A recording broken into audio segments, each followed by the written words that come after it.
नमस्कार, करिजन चटणीजमध्ये आपलं पुन्हा एकदा स्वागत आहे.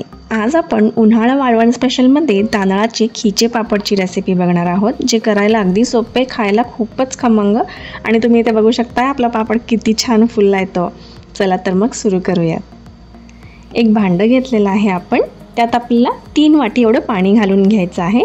हे आहे पहिलं, हे दुसरं आणि हे तिसरं वाटी पाणी. आता त्यात आपण 1 चमचा एवढं पापड खार घालून घेऊयात. अर्धा चमचा मीठ घालून घेऊयात. मीठ आपल्या आवडीनुसार कमी जास्ती करू शकतो. 1 चमचा एवढं जिरं घालून घेऊयात.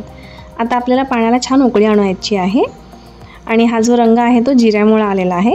आता त्यात आपण 2 वाटी एवढं तांदळाचं पीठ घालून घेणार आहोत. 1 वाटी पिठाला 1.5 वाटी पाण्याचं प्रमाण आहे. सो आपण इथे 2 वाटी पिठाला 3 वाटी पाणी घेतलेलं आहे. आता हे सगळं आपल्याला व्यवस्थित मिक्स करून घ्यायचं आहे, जेणेकरून जे पण गुठले असतील ते आपल्याला छान फोडून घ्यायचे आहेत. आता इथे आपलं पीठ अगदी छान व्यवस्थित मिक्स झालेलं आहे, ते तुम्ही बघू शकताय.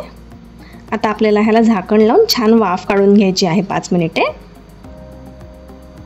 आता 5 मिनिटानंतर आपण इथे बघू शकताय आपलं पीठ अगदी छान वाफलं गेलेलं आहे.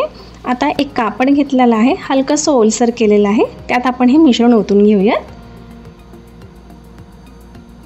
आता आपल्याला हे छान मळून घ्यायचं आहे. कापडामध्ये घालून मळलं की काय होतं, चटका बसणार नाही हाताला आणि पीठ देखील अगदी छान व्यवस्थित मळून घेता येईल. आणि जरी पिठात काही गाठी असल्या तरी आपण ते छान व्यवस्थित फोडून घेऊ शकतो. आता इथे आपलं जे पीठ आहे ते अगदी छान व्यवस्थित मळून झालेलं आहे. आता हे आपण एका टोपलीत काढून घेऊयात.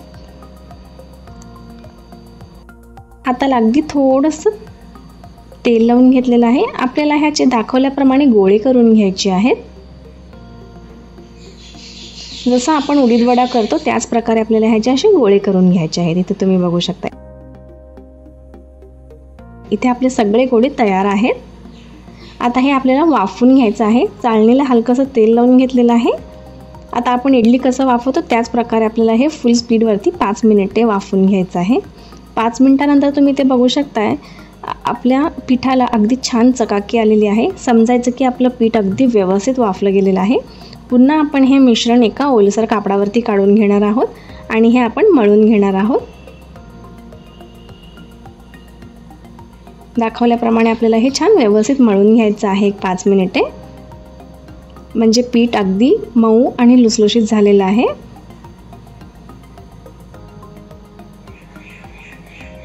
आता इथे आपलं पीठ छान व्यवस्थित मळून झालेलं आहे.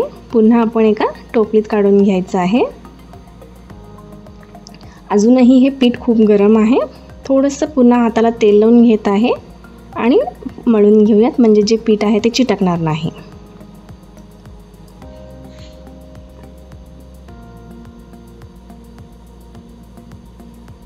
आता आपल्याला ह्याचे छोटे छोटे गोळे करून घ्यायचे आहेत, म्हणजे आपल्याला पापडांचा साईज जो हवा आहे त्या प्रकारे आपल्याला ह्याला छोटे गोळे करून घ्यायचे आहेत आणि हे डब्यात भरून ठेवायचे आहेत, म्हणजे पीठ थंड होणार नाही. थंड झाले की चिरा पडतात. इथे एक पुरी मेकर घेतलेला आहे, त्यात प्लास्टिक घातलेलं आहे आणि आता आपण हे प्रेस करून घेणार आहोत, म्हणजे इथे आपलं जे पापड आहे ते अगदी तयार होईल.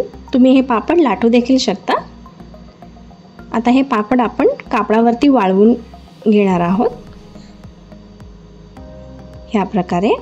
तर ह्या प्रकारे इथे आपले सगळे पापड करून तयार आहेत. आपल्याला हे पापड 1 दिवस फॅनच्या वाऱ्याखाली वाळवून घ्यायचे आहेत. दुसऱ्या दिवशी आपल्याला हे पूर्णपणे कडक उन्हात 3 ते 4 दिवस छान वाळवून घ्यायचे आहेत. आता इथे तुम्ही बघू शकता 3 ते 4 दिवसानंतर आपले पापड अगदी छान व्यवस्थित वाळून मिळालेले आहेत. आपल्याला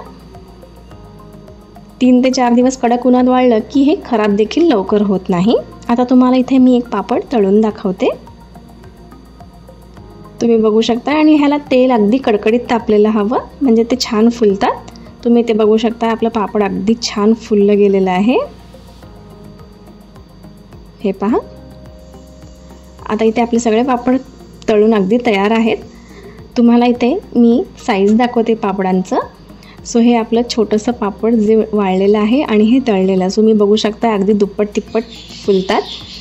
इथे एक पापड मी तुम्हाला तोडून दाखवते. तुम्ही बघू शकताय अगदी कुरकुरीत आणि खुसखुशीत होतात आणि तेलसुद्धा अजिबात धरत नाही. सो तुम्ही ही रेसिपी एकदा नक्की ट्राय करा आणि आम्हाला ज़रूर कमेंट्समध्ये कळवा. तुम्हाला हा व्हिडिओ कसा वाटला, आवडल्यास लाईक करा आणि चॅनलला सबस्क्राईब करायला विसरू नका. धन्यवाद.